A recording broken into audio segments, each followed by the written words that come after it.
Hello everybody, this is Alex Sauropod Titan here, again with another review. Again, I haven't posted in a while since I haven't received any new figures. I probably will be receiving more this week. This came, another green reptile. Basically the other one is just the Collecta Thalasmodons. Again, I might do a review on it, I might not.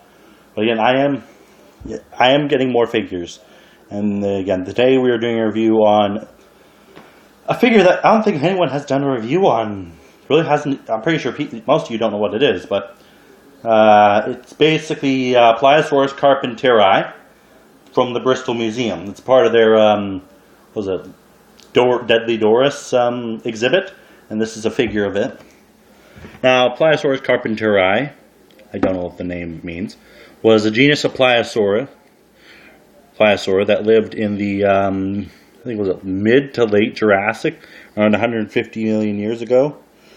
Grew up to 8 meters long, weighed about 5,500 kilograms, and it lived around what is England. I'm sorry, just trying to get over a cough. Again, first of all, like its nickname is Doris. So again, if you don't believe me, there's a little fact card here about it, and it's out of focus. It says Doris right there. Her nickname. Yeah, I know it's weird, but that's the thing. But again, I originally saw a Dino Toy Blog. Again, it's a channel on YouTube. There's also a website where you can basically talk about dinosaur figures. Unboxed this, and I thought, it doesn't look that bad. It does have seams as well, so some people might go, oh, I don't like it. It has too many seams again. On the flipper, only on the flippers in the head.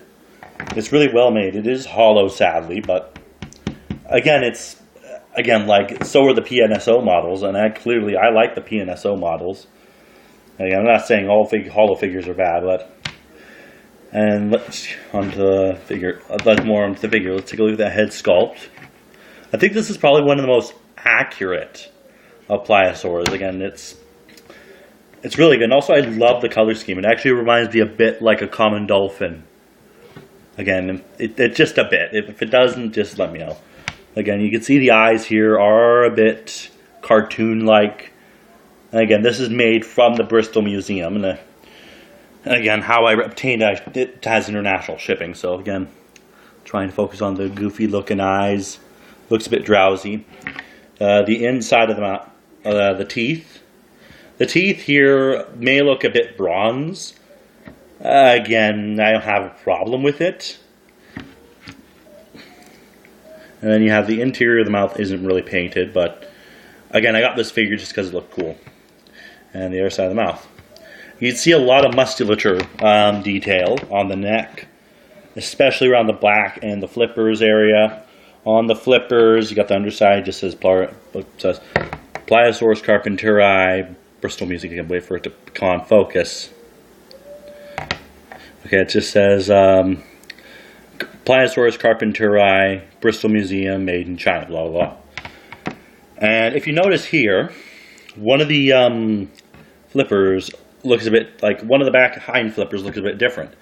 I think this was supposed to mean, like, because they found this specimen of Doris, the Pliosaurus, and, yeah, I know it rhymes. And apparently, she actually had wounds on her flipper, and they wanted to make that a bit more accurate, because to show, like, how carnivorous animals also had a hard life.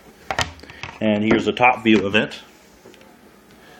You can see it has the famous short neck of a pliosaur. And again, this is probably my second pliosaur figure. The first one I have is the Walking with Dinosaurs, like Pleurodon. You remember that. If you're like an old subscriber, you might remember my review of that. If you're not, basically I got this last year and I reviewed it last year. And again, I gotta say they're roughly about the same size. Just Doris might be a tiny bit bigger. And currently, and also, I love the detail on this, also the little tail. And again, like, if I were you, would I recommend this? I probably would, but again, if you're not a fan of, say, seams or hollow figures, you might want to know. Plus, it's a figure that not many people have known of. It's also here for a limited time. I think It's here at the Bristol Museum. You can get it on their website for like £10. I paid $30 altogether for the figure, £10, and I think $10 for shipping, roughly $33. It will be on display until I think it might be still in stock till at least January. So, if you'd like to pick up a pretty nice version of a pliosaur, this is not Pliosaurus funkare. This is pretty much a different species of it. I would recommend it, but if you, it's your choice. Like, you can, or you can say, it's not really for me. Okay, so this has been Alex the Sauropod Titan here.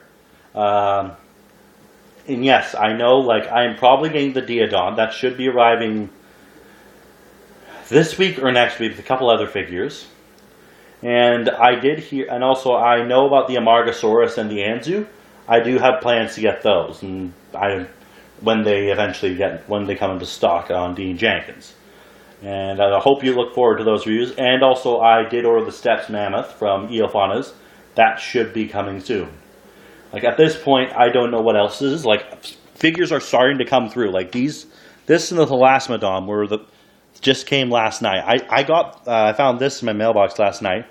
And what was it? I didn't even know the Thalassemodon until this morning because it was at the front door, and I didn't even see it there because it was pitch black when I found the Pliosaur.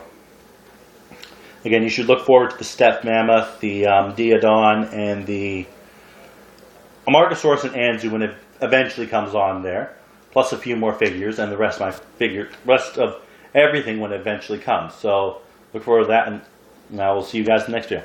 Okay, bye.